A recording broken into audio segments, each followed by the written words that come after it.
Je vais pas être content, j'ai tout simplement à appliquer la loi, à savoir qu'un maire a des pouvoirs de police qui lui sont octroyés par la loi. Mes administrés m'ont élu pour assurer l'autorité, la tranquillité publique, la salubrité et l'ordre public. Donc j'utilise tous les arsenaux juridiques qui sont en ma possession. De quoi le jeune homme est-il coupable?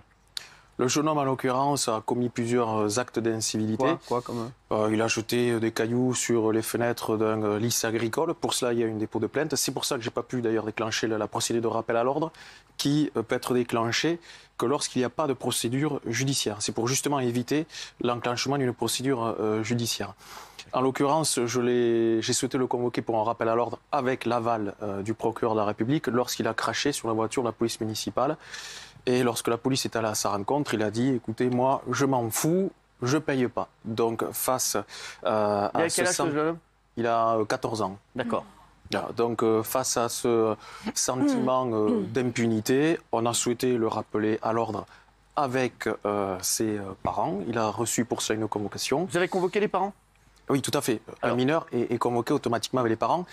Et le jour de cette convocation, on attendait désespérément avec le chef de la police municipale et la gendarmerie, et ils ne sont jamais venus. Donc lorsque la police est allée les chercher, ils leur ont dit que ça ne les intéressait pas, qu'ils avaient d'autres choses à faire. Par conséquent, moi je ne pouvais pas, par rapport au rappel à l'ordre, qui fait partie des pouvoirs de police du maire, avoir ma parole totalement qui partait en l'air. D'accord. Et j'ai souhaité... Vous ont dit quoi les parents? Les parents m'ont dit que ça ne les intéressait pas de venir et le jeune adolescent non plus. D'accord. Et moi, je ne peux pas... Alors, vous avez pris quoi comme mesure?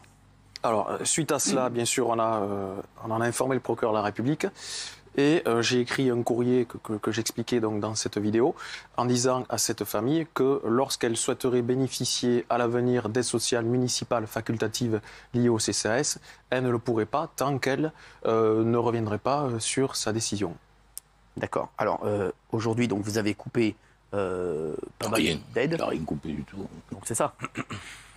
Ils ne seront plus éligibles si jamais ils font une demande auprès du CCAS, les aides secours, puisque nous, dans notre... Pour l'instant, ils n'ont rien demandé. Pour l'instant, ils n'ont rien demandé. Mais effectivement, s'ils le demandent, ils ne rentreront plus dans les critères. Est-ce qu'ils vous ont dit, ils ont réagi à ça ou pas du tout? Alors, visiblement, ils ont réagi. Donc, ça prouve que, contrairement à ce que certains bien pensants disent, que ça ne sert à rien, que c'est un coup d'effet, ils ont appelé la mairie et ils souhaitent me rencontrer. Et la maman, d'ailleurs, souhaite venir dans le bureau d'Ixit, selon ses propos du maire, en tirant les oreilles de son enfant.